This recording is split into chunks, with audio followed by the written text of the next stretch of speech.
Hello there, ladies and gentlemen. Welcome to another episode of CookieCast. Today on CookieCast, it's the Formula One podcast straight to the apex. Oh, it's been a long road, but here we are. Looks like the end, my friend. Not the end. You know what I mean. It's like season end, isn't it? But they'll be back. They'll all be back. They'll be back. You don't need to worry, they'll be back. They'll be back. They'll be back. Before we get started, please do consider like, share, subscribe and comment. Leave a review where you can leave a review. Share the podcast around, people. It might be the end, but it doesn't mean you can't share it. And there's a lot of back catalogue, so there's plenty to be going on. You don't need to worry about that.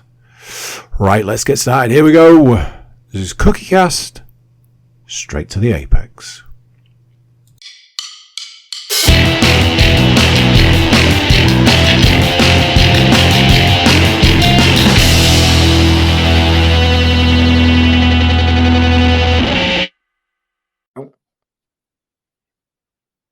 That was a bit delayed. Good evening, one and all. Welcome to Straight to the Apex, episode 25, your December Christmas edition. I'm starting the podcast. I'm not leading. I'm not the host. We are co-drivers this week. Joining me, as always, Mr. James Stainforth. Easy. And as I said his name, the Christmas lights changed in the background. That was perfect timing. And as always, didn't think he was coming today. I got the wrong end of the stick. Mr. Tony Rawson on location in a hotel somewhere in the UK. Hello. Oh my God, I tried to. Did you just like turn a lamp on or something? Yeah, I tried. I tried. It didn't work. You try. Oh, well. Hi guys, how are you doing? Hi all. We are back together after quite a few weeks of dual podcasts with various combinations. All three of us are on now to talk the last race of the season. We've also got to talk about viewers, listeners might notice a podcast missing. Don't worry, it is coming. So I am absolutely blind when it comes to predictions. Not a clue. So I hope James is on top of his book. So do I, because I was in a very uncomfortable position when I was taking those predictions, as Tony is well aware. You did them during. You did them during. I was rushing you. That doesn't sound right, James. Come on. He was rushing me. I was rushing him for a different reason. He was rushing me because. Yeah. I nearly did a Tony. Let's just say the podcast ended, and viewers won't see or hear, but he was literally sat on the edge of his sofa like a schoolboy, and the words came out of his mouth, "I'm gonna have to go." Like a schoolboy. Wow. Yeah. Tony started shouting, "Mate, we did it. How class was that? Oh, what are you going to do now?" I went, "I've got to go, mate." He went, "Oh, really?" I went, yeah, I'm switching cloth. Bye. So we're nearly at number 2. Well, welcome. It'll come. Welcome to Straight to the Apex. Toilet chat. No, right. I'm going to stop you right there. I've had to do, not me, this sounds really wrong, so bear with the story. Work, I've had to do a new module of e-learning. He's done it already. Sexual harassment, right? It's not aimed at me. So, I know. So comments like that, Tony, are not okay. James, if you want to complain to HR. Sorry. Andy. Sorry if I've offended you or anybody else. I'll cut it out. Andy, believe me, legal team may be on the case. If you want to roll out the same e-learning to me, James and Tony, that's fine. James will probably fail. Someone did fail the test today at work. I mean, there was 11 questions. It was pretty straightforward, and he failed. I'm not sure what's going on. Surely that's alarm bells there. What is the correct way to greet a female colleague at work? Because I always thought the answer was just going, No. Right. No.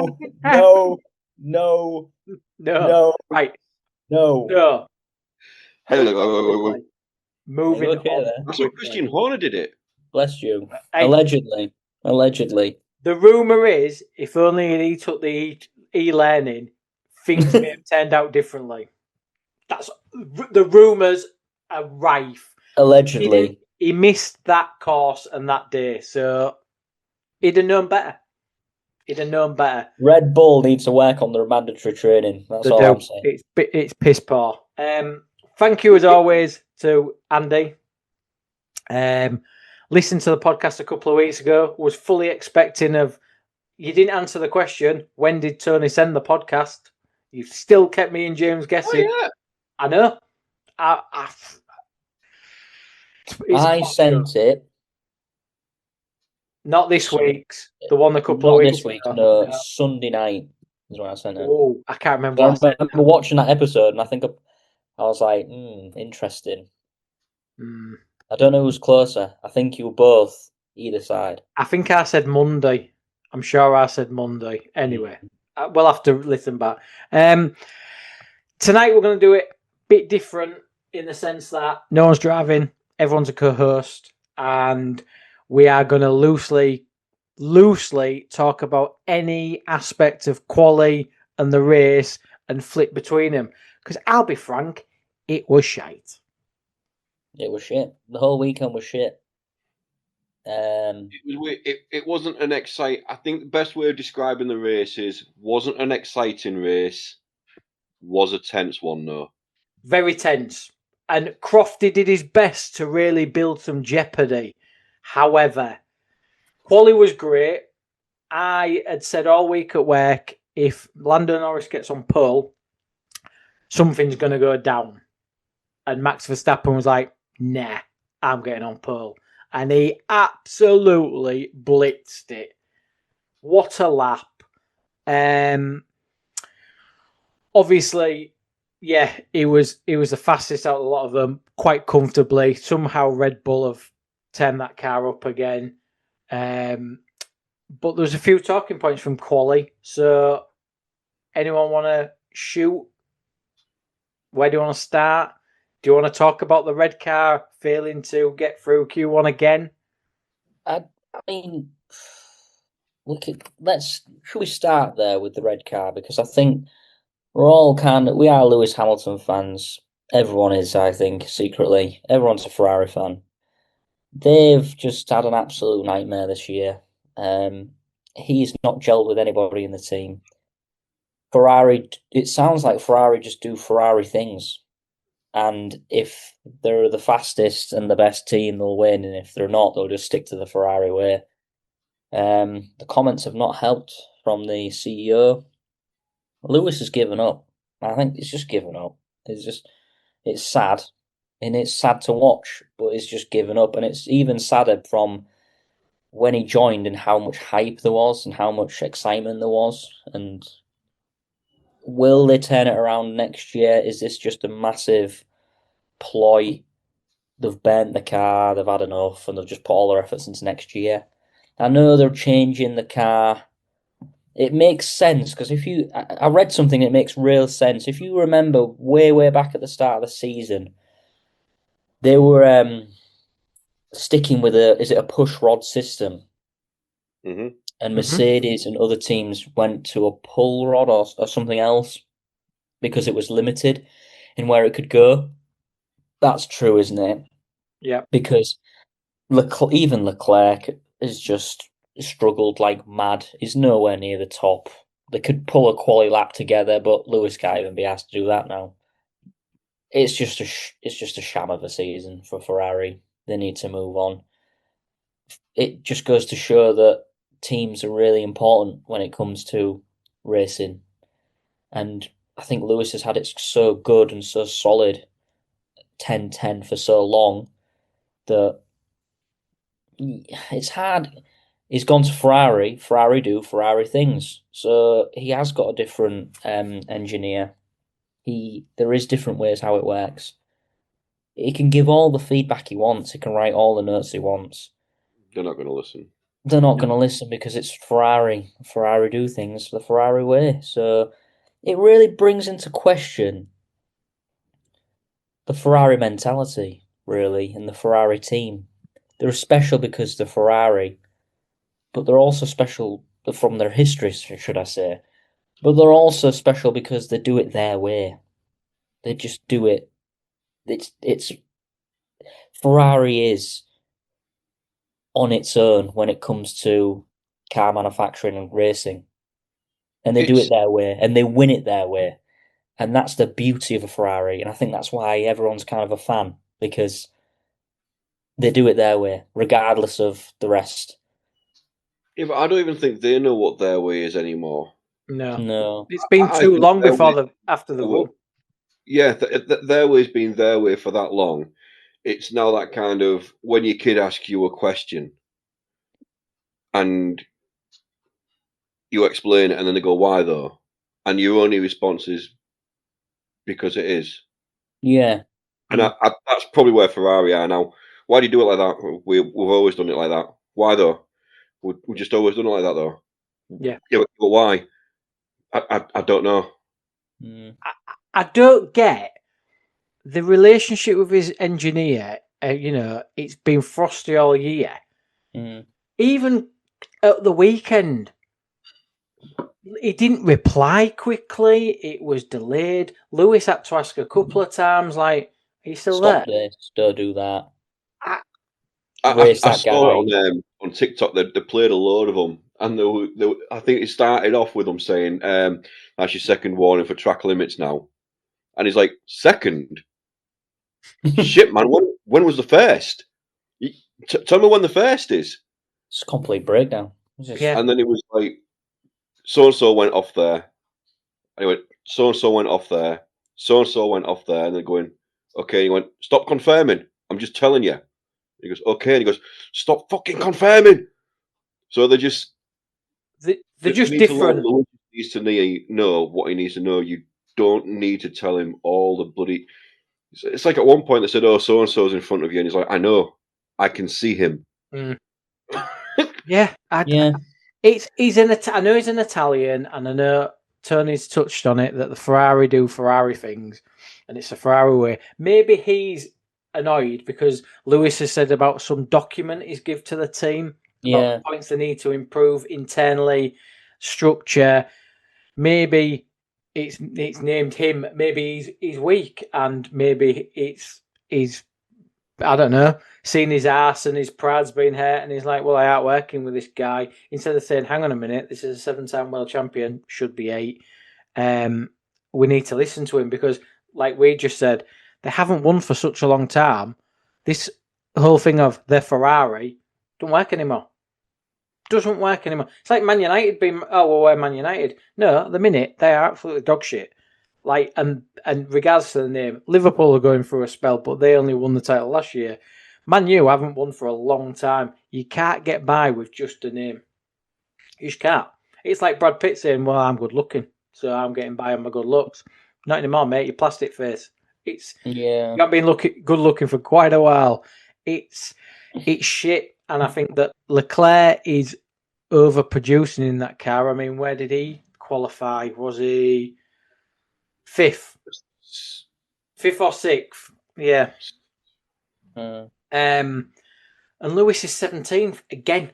It's the first time the Ferrari has missed out, and gone out in Q1 like 3 consecutive times. It's what worries me. I don't really want to talk about next season yet, but what worries me is these regulations. Apparently, there's a 9-minute video on YouTube going through the regulations, and apparently Ferrari have pretty much missed the brief and missed the boat. So it ain't going to get... And the formula is going to be a bit shit next year, even worse than possibly this year with the engine power, etc. So what do you do? I don't know. Will they carry on doing Ferrari, being Ferrari, and living off their name? Yeah. If they're going to learn anything, and let's face it, they do, because it's all well and good sitting there going well with Ferrari.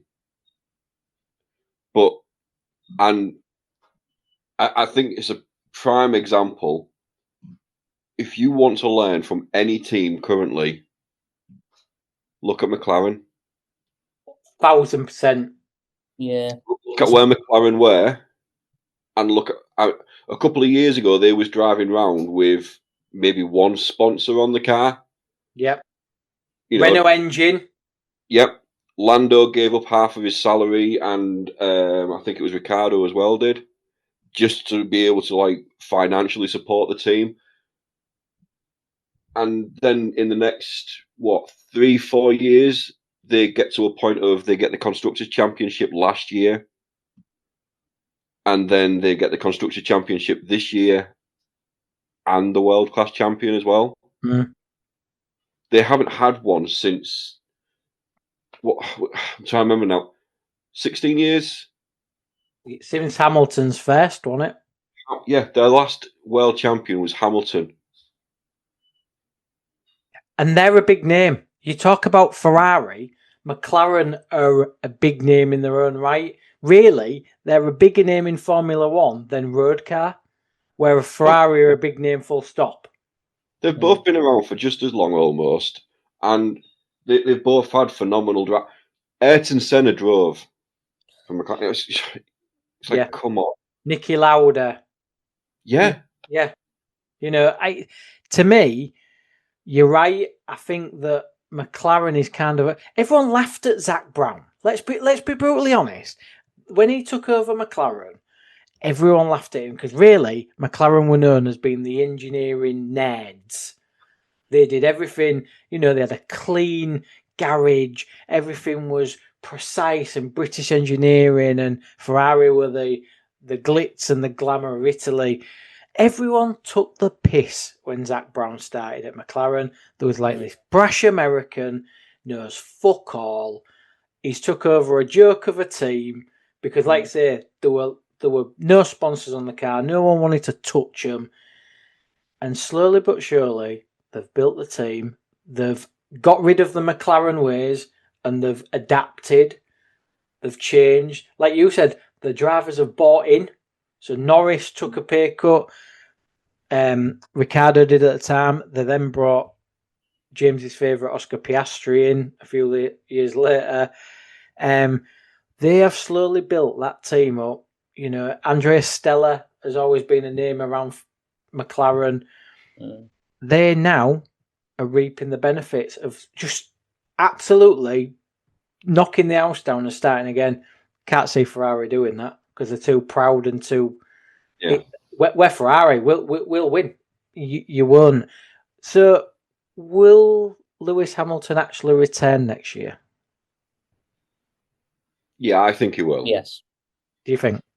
Yes. I think he's going to want to see what the car can actually do.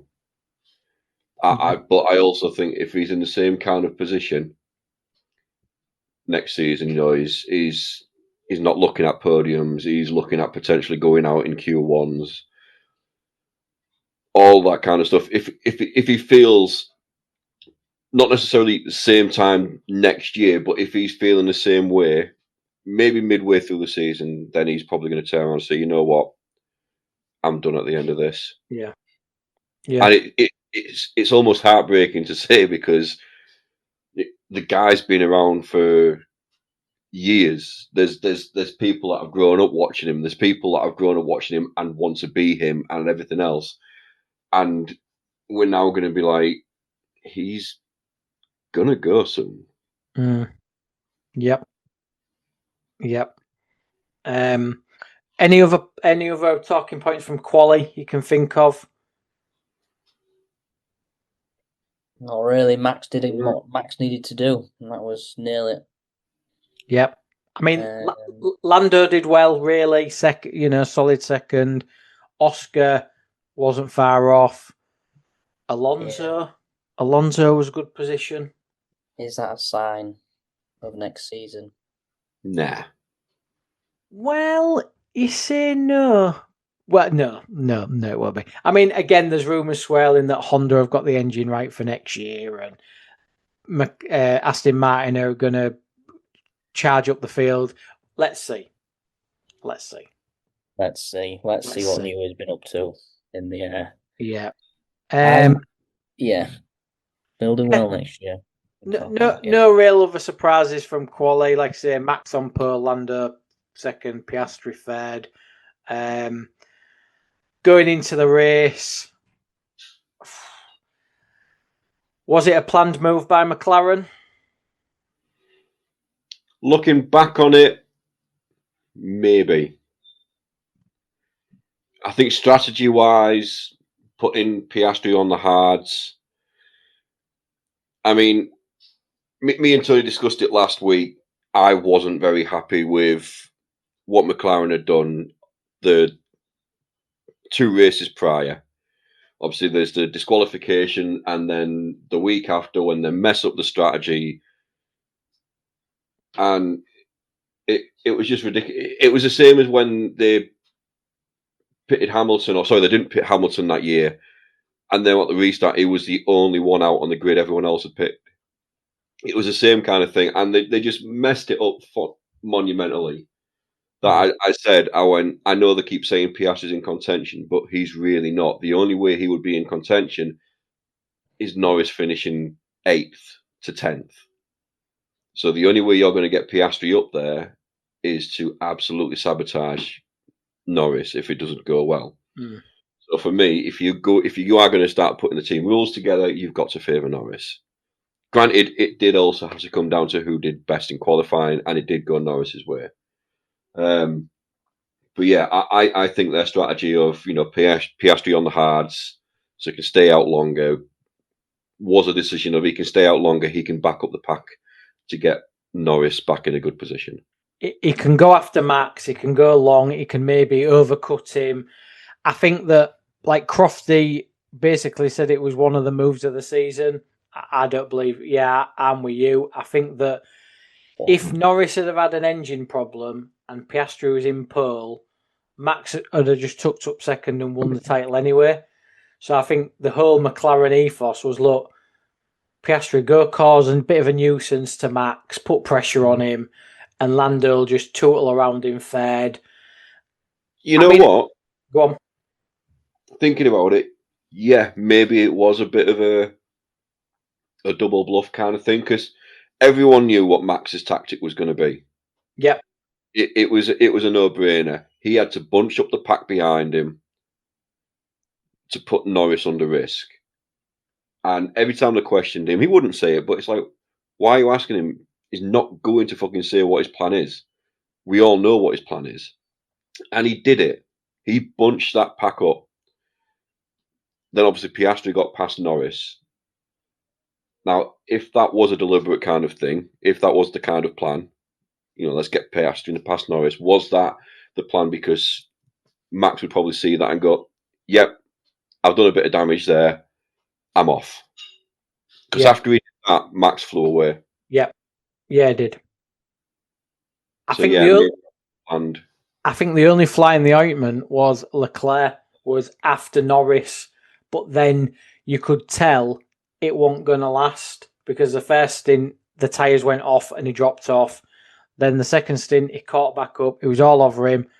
And you just knew that the McLaren looks after its tyres a lot better. Leclerc, even if he stuck it by Norris would have got him again. So, I said to Charlie at the time, the thing is, Leclerc's in dirty air and Ferrari aren't great on the tyres, whereas McLaren are. Yeah. Yes, he's putting Norris under a lot of pressure, but they will back off. But at the same time, saying that, like I said, not an exciting race, very tense race. I could probably go through the entire race from my point of view, which was on the edge of my fucking seat until there was maybe 3 laps left. And even then I was still shitting myself. Because you had the start, Piastri gets past Norris, and I'm like, fuck. And then Leclerc's on his ass, and I'm like, fuck. And then Leclerc starts to back off, and it's like, thank fuck. Okay, that's a bit better. But then I'm looking at the fact that none of the rest of the pack behind him seem to be spacing out, and Alonso's not slowing anyone down.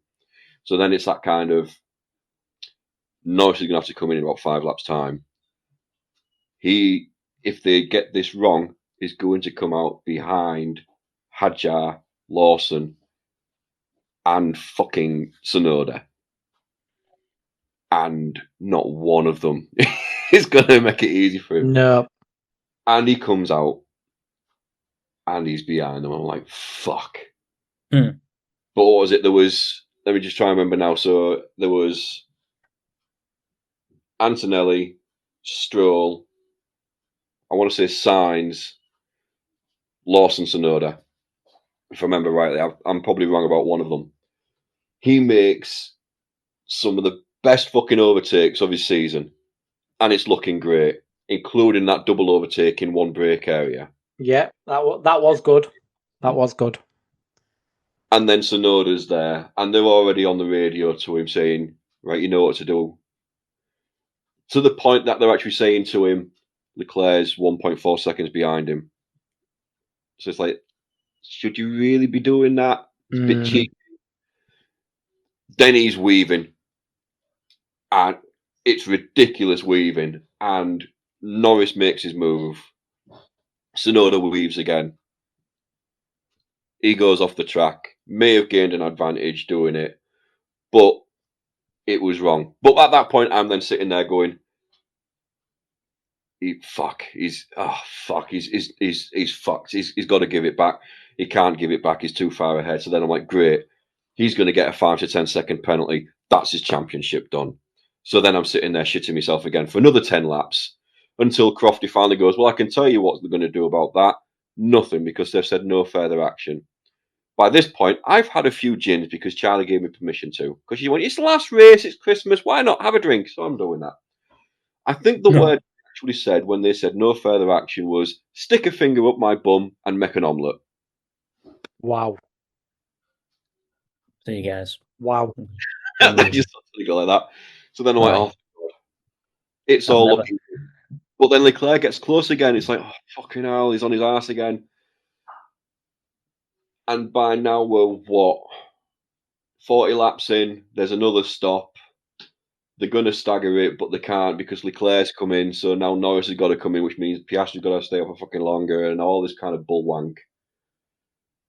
It sounds like your reaction there, though. Should he have got a penalty? No. I mean, Tsunoda got one. I don't think Norris should have got one because if he'd have took him out, or I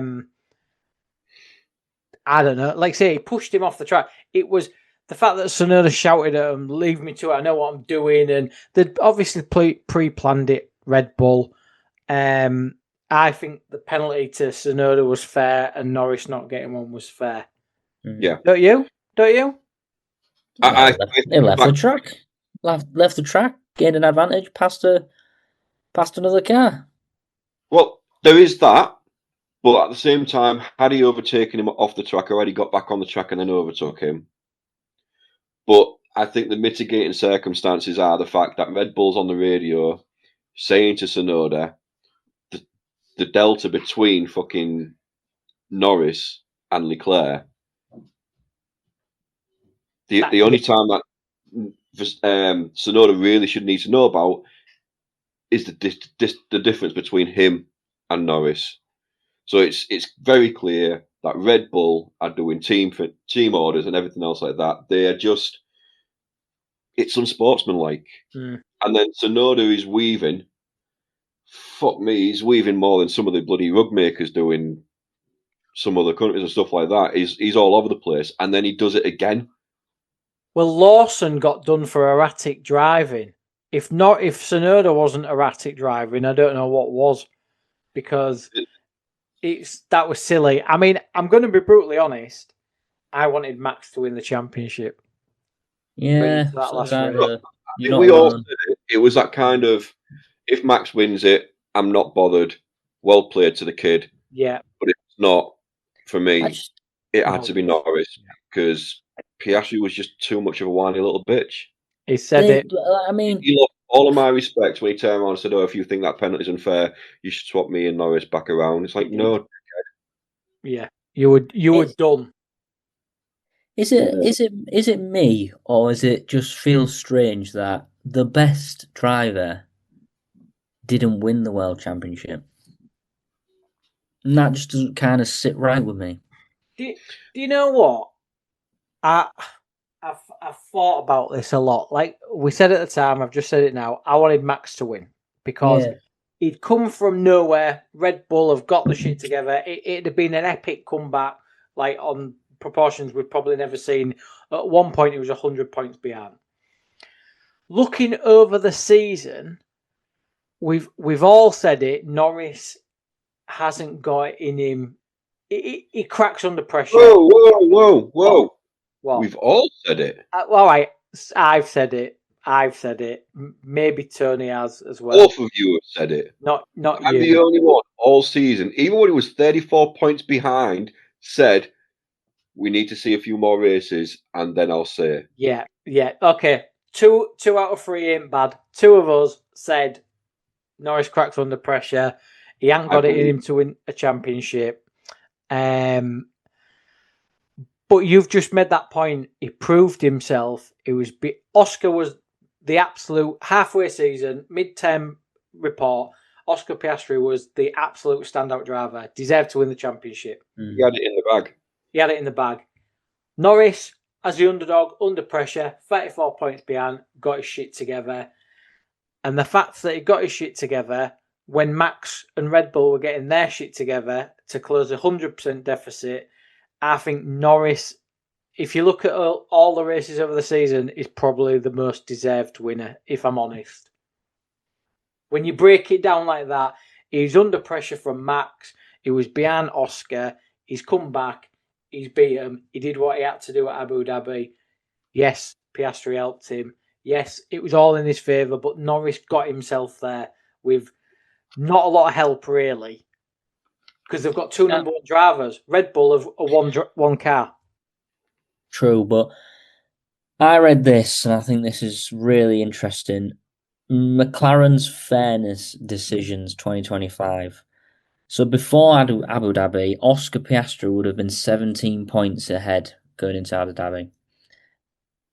Have McLaren shafted Oscar Piastri? No. Now, let me give you some evidence here. In Hungary, the strategy minus Piastri, 7 points, gave Norris 7. In Monza, there was the slow pit stop, wasn't there? There was. So Norris got 3 points advantage, Piastri lost 3 points.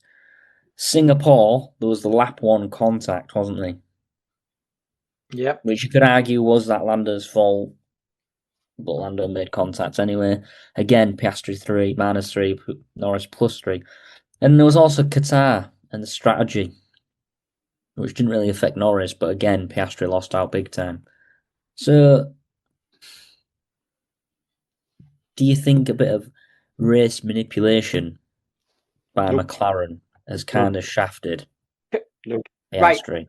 At this point, I think it's a great point. Shall we literally stop now, come straight back, and James can respond to that?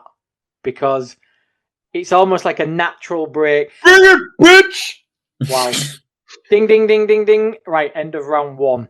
Fucking bank on you. Oh, God. The orange is bringing out the devil in him. Look at him. Look, God. Take the papaya off. It's doing something to you. I don't know what it's doing to you. Oh, no.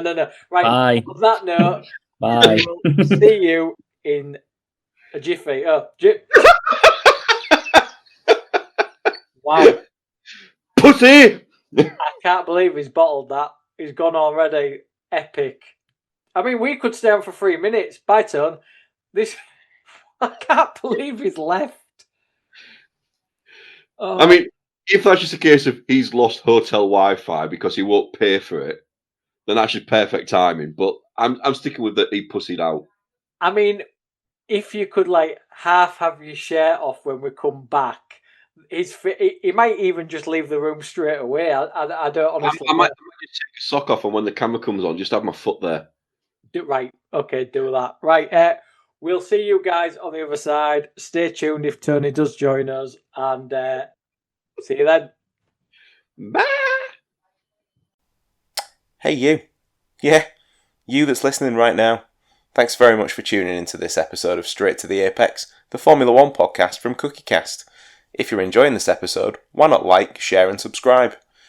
Whilst you're there, feel free to check out some of the other podcasts that CookieCast has to offer. If you like football, we've got a football podcast. NFL more your thing? Then the Laces Out podcast is for you. Maybe even a little bit of the wrestling. Just look for the Getting Over podcast on CookieCast. Maybe you want to listen to Andy's Darkest Timeline. It's there too. So, the F1 boys have probably got themselves a drink. It's time to get back to the action. And we are back. I'm here. James is here. Unfortunately, he's been pixelated out because he's decided to strip. Tony is currently running scared because he doesn't want to see a grown man naked. Don't really know how to fill this. I think he's scared. Or yeah, that thing. Here he is. Right, here he is. He's entering the room now.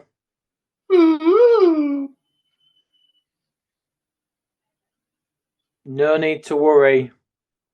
Oh, God, I can't see. Oh no, is he going to stop us or something? This is a fantastic podcast. Oh, this is like a poker game right now. Who's wearing less? I'm just wearing a hat. Show me, yeah. Right, let's talk to two screens.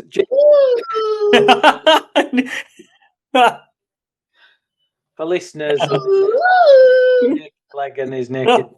This is great content. Great content. Welcome to OnlyFans, straight to the apex. Oh God, we're not doing paid content. Not like that. I didn't take my top off, but I am pantless. Why was you scared? I was just. Right, okay. James, respond to Tony's point. Oscar You're a Piastri dick. got absolutely done out of a. I was trying to get that right.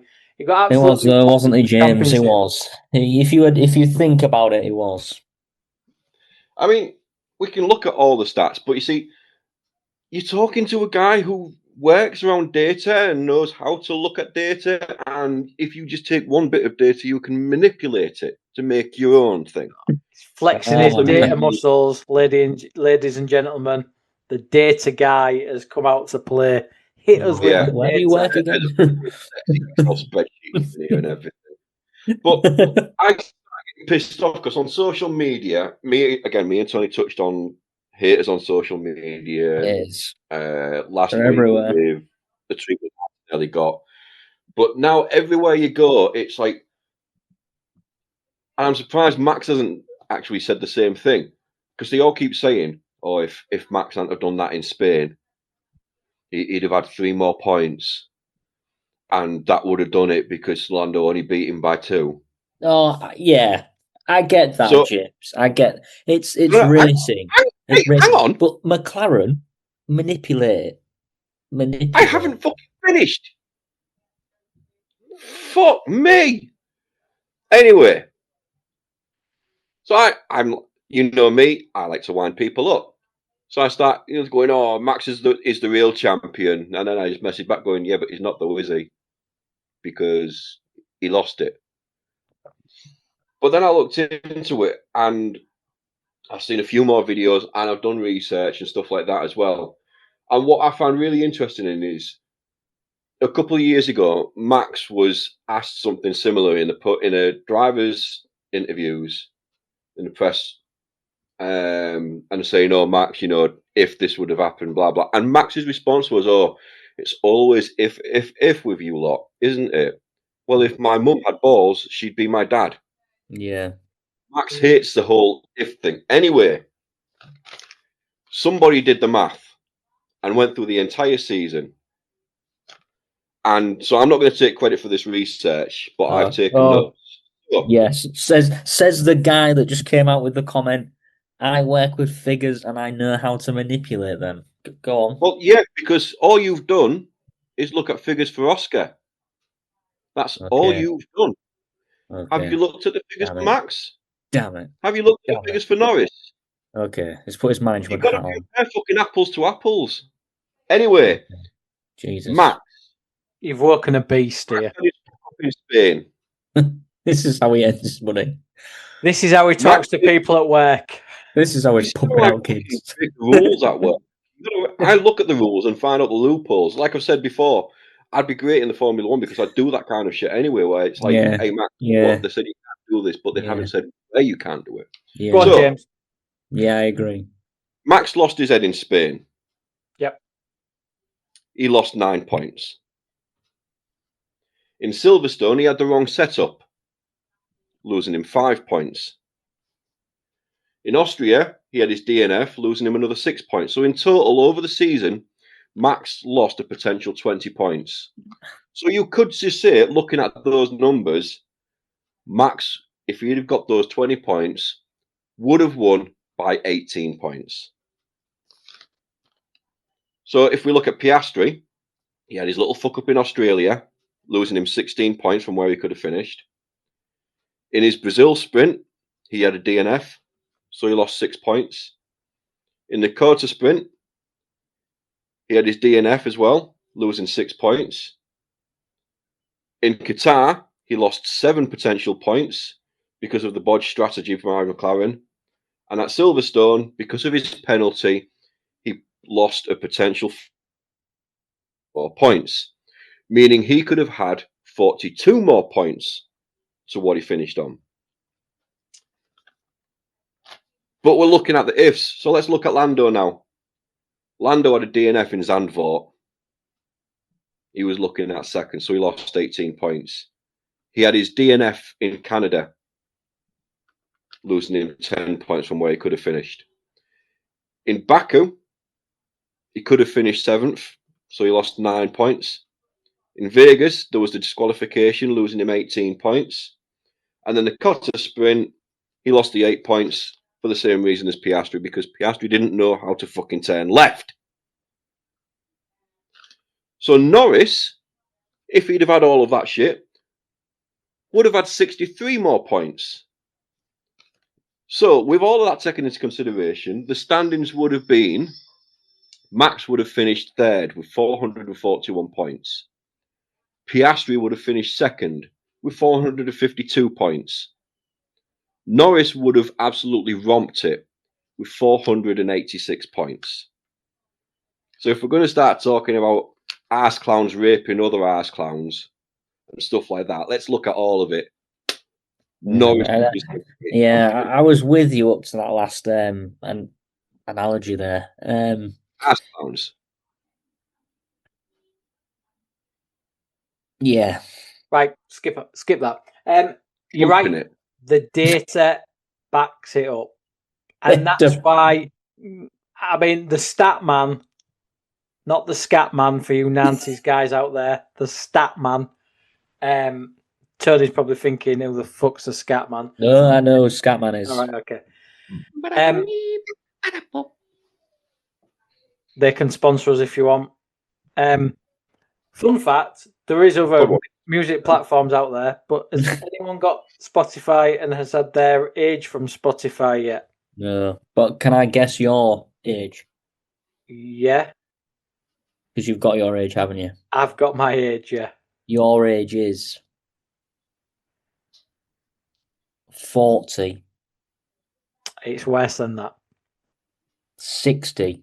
It's worse than that. Oh, it's 85 then, isn't it? It's 77. Bloody hell. Oh! 77. What are you listening to Disney? I mean, on the drive to work this morning, I listened to Kendrick Lamar. I listened to... trying to pull it back. No. This has been throughout the year. He also knows how data works. Be humble. Sit down. Be humble. This is scary. Throughout the year, I've listened to various Kendrick Lamar songs. I don't mind him. In my top listened to songs was Kanye West. Wow. Black Skinhead. Oh, yeah. Tune. Very, yeah. Unfortunately, angry tune. What does an angry man? I mean, I listen to a lot of country, so Chris Stapleton, blah blah blah. Yeah, that is becoming more popular. Yeah.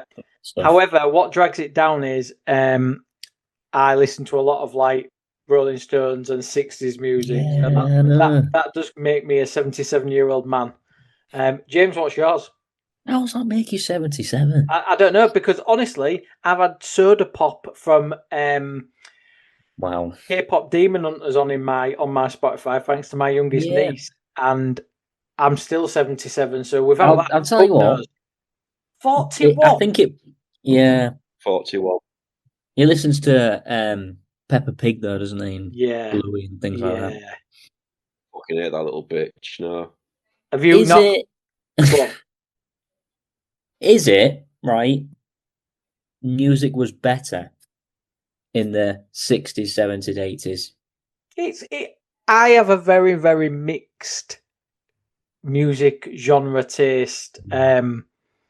Clearly, it's on the old side, but yeah, I don't know. What's yours, Tony? I haven't done it. I don't do Spotify.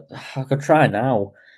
I listen to all sorts, but it gave me a recap of one day in particular. I think it was my most heaviest listening day, and it said you started off the day in the gym. You was listening to Korn and Metallica and Slipknot and Marilyn Manson, and then it said, and then on your commute to work, you was listening to Frank Sinatra. And I was like, fucking hell!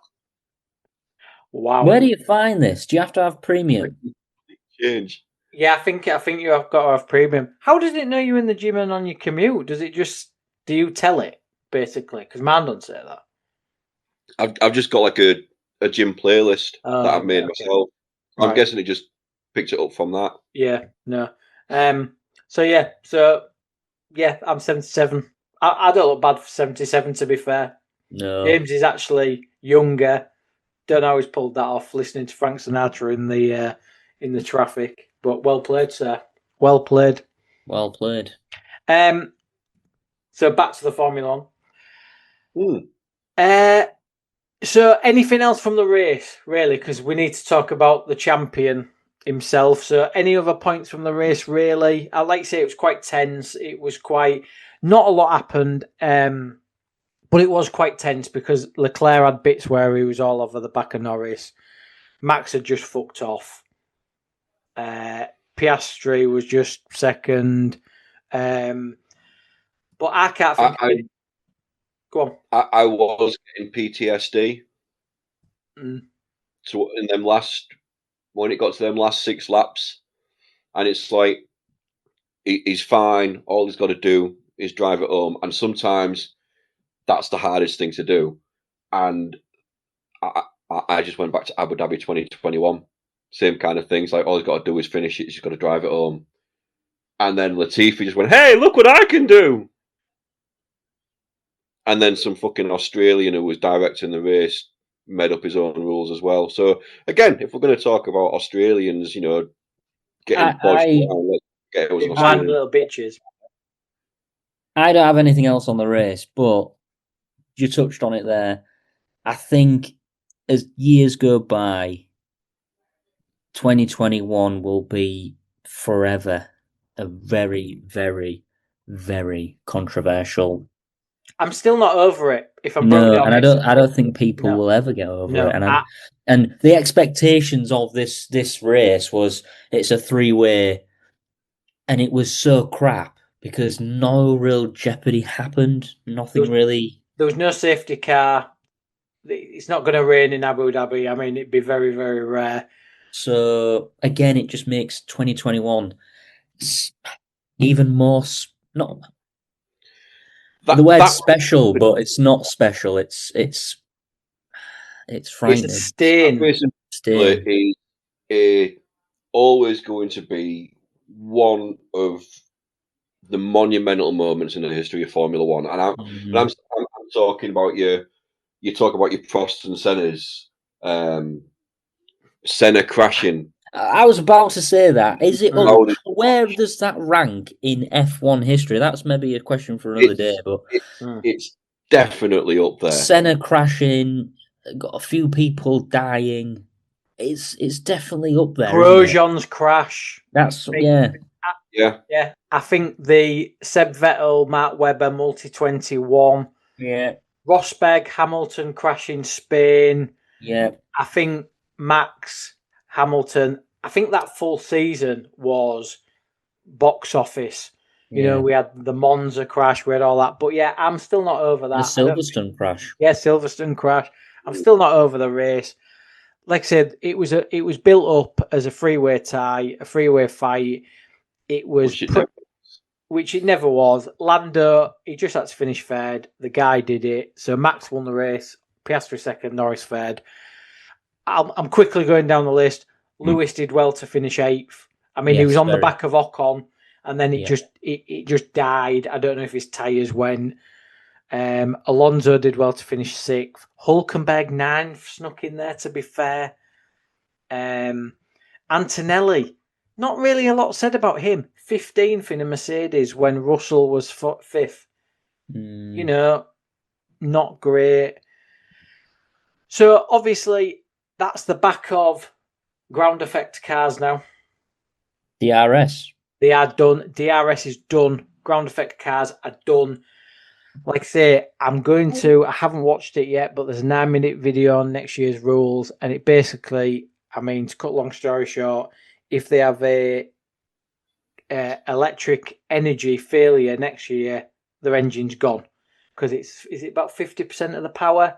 Yeah. So 50, if the electric side of it goes, if the electric side goes, it's done. So I'm still not convinced with the wings, the front wing and the rear wing moving. So so that's where the DRS is still kind of there with, because that's just not something that the drivers can trigger if they're within certain standards. No. Someone made a point and I saw it. I was like, I never thought about that. The new system that's been brought in, which is effectively DRS, which is the Manual Override Management System, or MOM. Now, from what I understand, it was the same kind of rules. You know, as long as you're within a certain, I think it's still within 1 second of the car in front, you can use it. As long as you do it in these detection zones, but you can use it wherever the fuck you want. But the detection zones can also change in size as well, depending on the track. So on tracks where it's difficult to overtake, they might expand it. On tracks where it's easy to overtake, they might reduce it. But then somebody said, yeah, but think about all the radio calls. All the comments by commentators, the innuendos that won't have been expected, like Leclerc's coming up in Hamilton's mom. You know, it's like, oh, Verstappen's entered his mom. All this kind of stuff. You should be sitting there going, oh, Jesus, no, stop. It's too far. It's too perfect for people with humour like James. Yeah. Oh, mate, I'm going to be giggling all next year. He's gonna be a mess next year. In more ways than one. More ways than one. So yeah, there's a guy on there called Mike Hunt or something like that, or something like that. I giggled every time they said his name. Move on now. Phil's there quickly. As well. No, move on now. So end of an era. The tyres are obviously getting smaller. We've kind of been through the rule changes next year. Let's see what next year brings. So Lando Norris crowned world champion by 2 points. We've touched on it. I think over the season, fair play to him. He handled it quite well, if I'm honest. I've seen some of his comments. One of his interviews I really did like was, look, I've said some stupid things this year. I've been a bit derogatory about Hamilton. I've been nasty about Max, George, Oscar. I say some stupid things. I say what I feel at the time, and if I'm wrong, I'm wrong, and I admit it. He respects Hamilton. He wants to race Hamilton next year. I think I'm not still keen on Norris, but to be fair play to the kid. Obviously all his family was there. I thought it was a nice touch, everything that happened and did after the race, and fair play to him. He's going to take the number one. Max doesn't know if he's going to go back to 33. He might take 3. He's going to go back to 33 for marketing purposes. He's going to, he's. But Norris will take the 1 next year, and he wore a gold helmet at testing today. So, we've kind of touched on it, but what do you guys think to Norris being first time he's won a world championship, another British driver? Fucking love it. absolutely fucking love it. I've said for a couple of years now, and you can check it through previous seasons of Straight to the Apex, when we've always said, if you're going to support another British driver, who is it going to be? And I've always said, after Hamilton, it's Norris. I've always been, and I've just liked him because he's got our kind of humour. He's not like you other F1 drivers, like Hamilton was going around going, don't forget about the avocados. Or trying to be green and stuff like that. He's out there. You see him and he walks by like signs or something and gives him a little cock shot. I love all them little things. He's very down to earth. He's still one of the lads kind of thing. And he did show promise. And I just loved his loyalty to McLaren the whole time. It's like, don't pay me so much. Keep some of the money, all that kind of stuff. He stuck with them. I think he's deserved it, and I think really this season, you could look at his journey this season, and it makes him an ambassador for mental health. And you've got to agree there, Tony, that the amount of issues, the amount of shit that kid's gone through, on social media and stuff like that, he got in his own head at one point, which is when Piastri was really getting that lead. The booing at various Grand Prix. Yeah. Mexico's horrible though. Yeah, but then it got to the point of fans. He had nothing left to lose. He turned off his Delta. And he went, you know what? I'm just going to say it as it is. I'm just going to do what I need to do. I agree with everything that you're saying, but I don't know why. Maybe you can help me here. I don't understand. I credit to him, everything that you just said. But for me, it just doesn't feel like, I don't know. For me, I'm not ecstatic. He's a British F1 world champion. I'm not ecstatic. I don't know why. I really don't know why. Can't put my finger on it. I think because, first and foremost, James has always said it, I feel like Norris winning is like me watching England Rugby Union win the World Cup. I'm not invested in it. Yeah. I'm not invested in it. It's not Rovers winning something, yeah. Yeah. And I feel like, I'm like, yeah, maybe. Well played to him. He's British, hats off. Like James said, he is down to earth. He is quite funny. There's aspects of him I do like. There's a lot of aspects I don't like. I'm just not invested in him. And I think when Hamilton hangs his boots up, I'm going to have to find another driver. Yeah. So, I just feel like it's Is it a one and done? Is it like a flash in the pan? It all depends on. Look, his championships come at the wrong time for him because it's come at the end of an era of Formula One. So if this era was to go on for another 2 years, he potentially could get 2 or 3. Right? Max has timed this era right because Red Bull have got ground effect. They had Adrian Newey at the start of the ground effect, so he is the guru. But we can't even say that either, though, because you've got to remember, Max's first championship was under the previous formula. Well, yeah. Before the regs that we've just come out of. Yeah. Because we was like, well, we'll just get it next year, and then the Porpoising came in.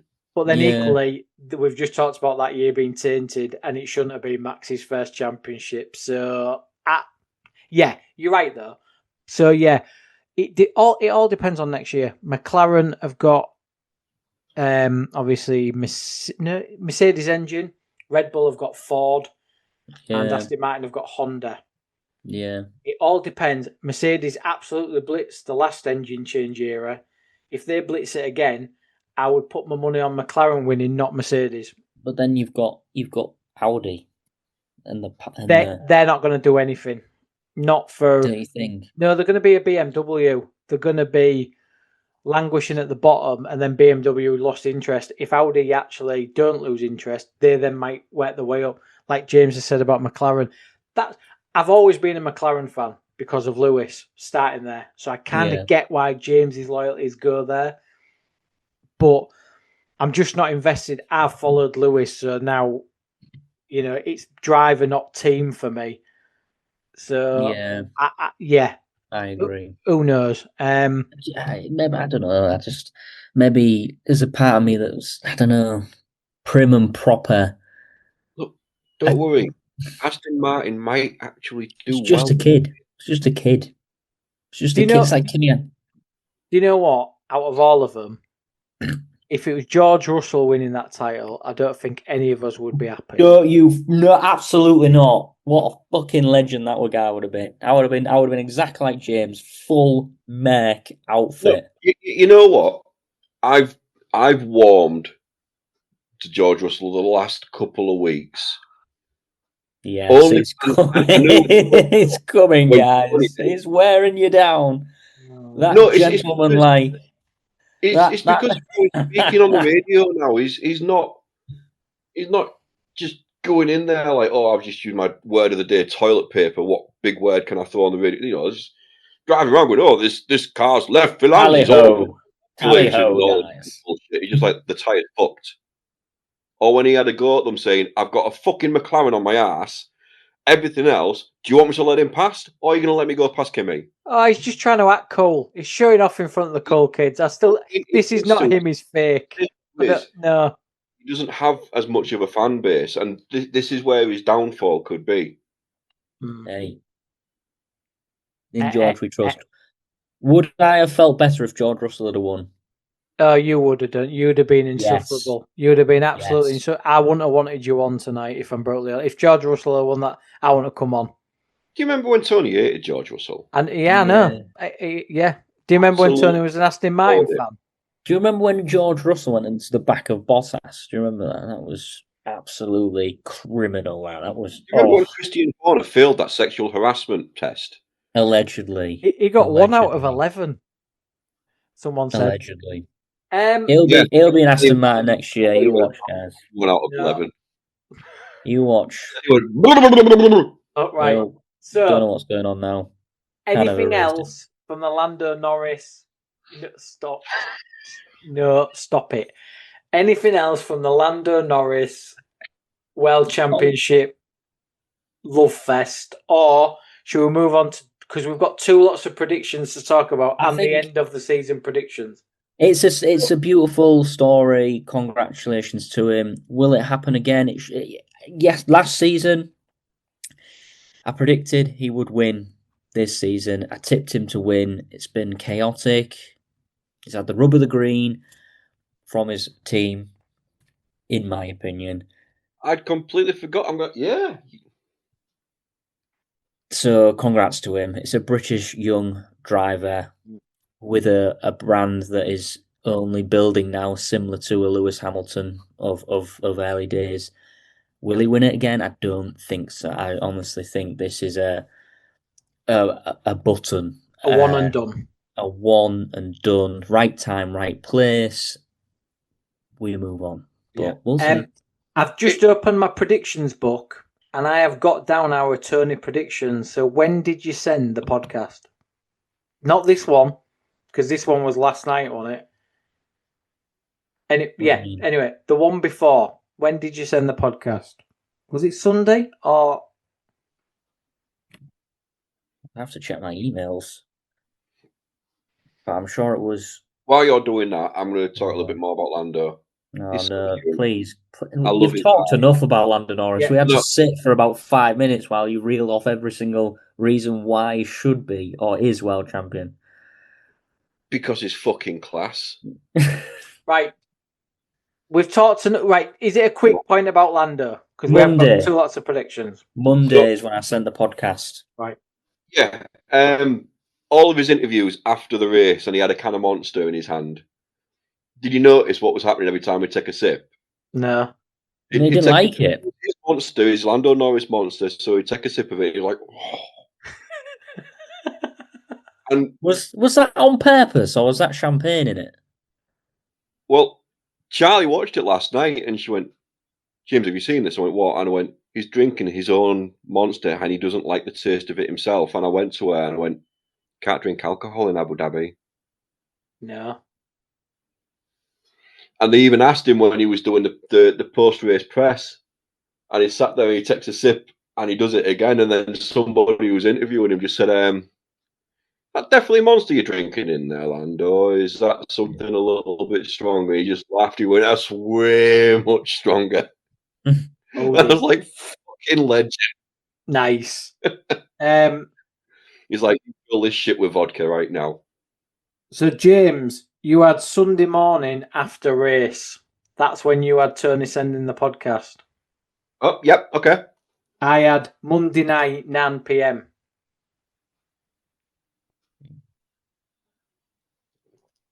What time was it? I don't know. Monday, 9:38 in the morning. Well, it was in between us then, right? It was in between. Yeah. What was the winners going to be? Was that points or? I think we talked about points, but no one hit a nail on the head. So, so Qatar, obviously, we haven't listened to the other podcast yet. So, do you want to whiz through what the scores were after Qatar race 23? So, Qatar. Mark, you had 40 points. You won Max Norris Russell, giving you 3 points, putting you on 43. I had 26. I went Piastri Norris Max because I still want to jinx the whiny little bitch. Worked out nicely for me. Finished on 26 points. Tony, you had 25 points. You went Max Norris Russell, giving you 3 points from Max, putting you on 28. Charlie started making me nervous because she had 20 points. She went Max Norris Russell, giving her 23 points now. And Beth, the FIA, went Norris Max Leclerc, staying on 34 points. So yes, I got a little bit nervous because it meant I was about to get beaten by, we keep calling the guru, but always seems to come fucking rock bottom. Yeah. So, Latifi.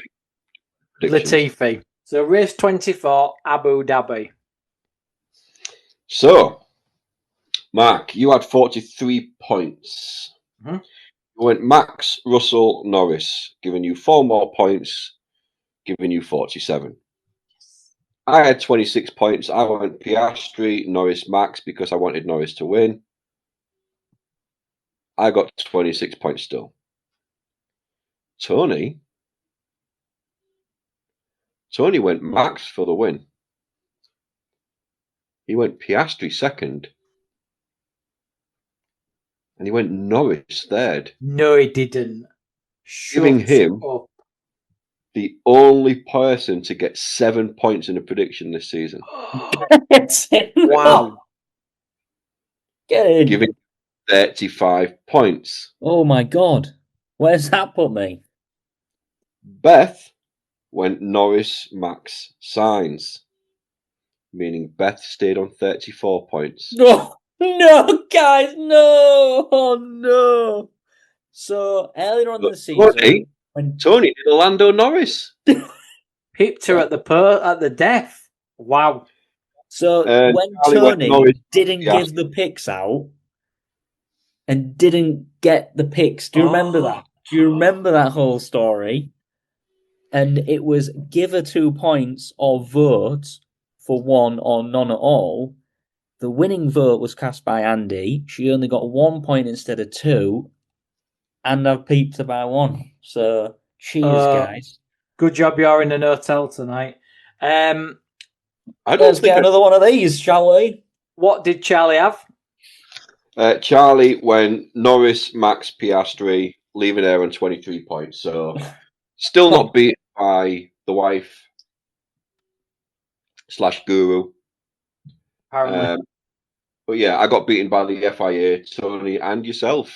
So very well played, sir. And when I say beaten by yourself, you romped it. I think this is the first time I've won the predictions because I did have a Lewis Hamilton to me because I got robbed. Was it last year or the year before when the FIA made up some whiny, stupid fucking rules that got me and James ended up winning? Well, she served you both penalties. Oh, sorry, she served all 3 of us penalties that only I actually fucking went through. That is very true. That is very true. I still haven't done that. That season will go down in history. Yeah, that will. So, yeah, that kind of wraps us up.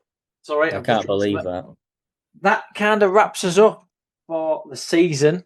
I think the plan is a few weeks off, Christmas out the way, and then do a bit of a season review.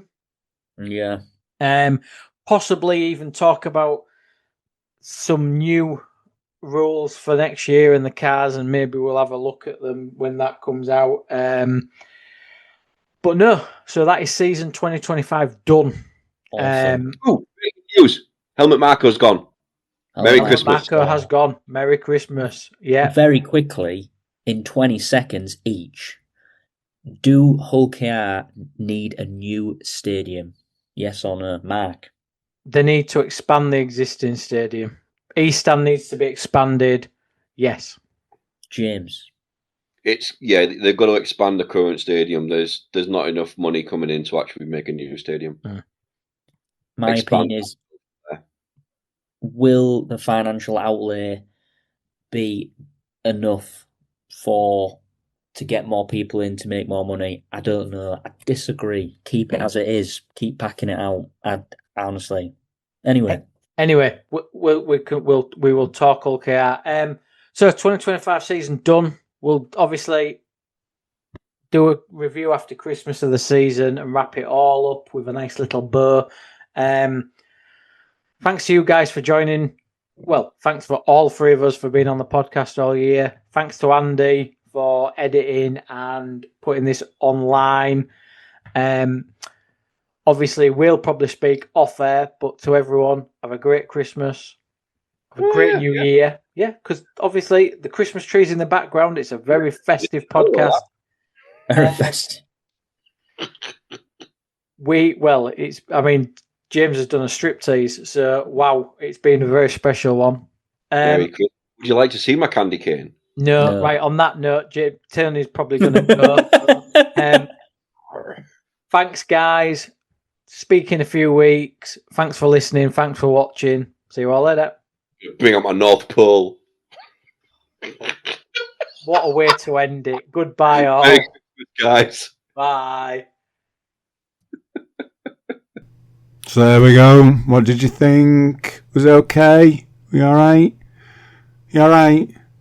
Yeah, you're alright. You'll be fine. It'll be all fine. Thank you for watching. Thank you for listening. Thank you for being here.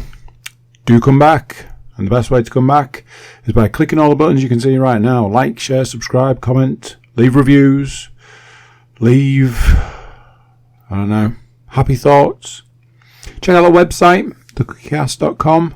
There are social media links and an email button, and that way you can get in touch with us. Tell us how you found the season. How was it for you? That's it for this one. Until next time, I'm going to say bye, and I'll see you then. You've just listened to another episode of Cookie Cast. Thanks for listening.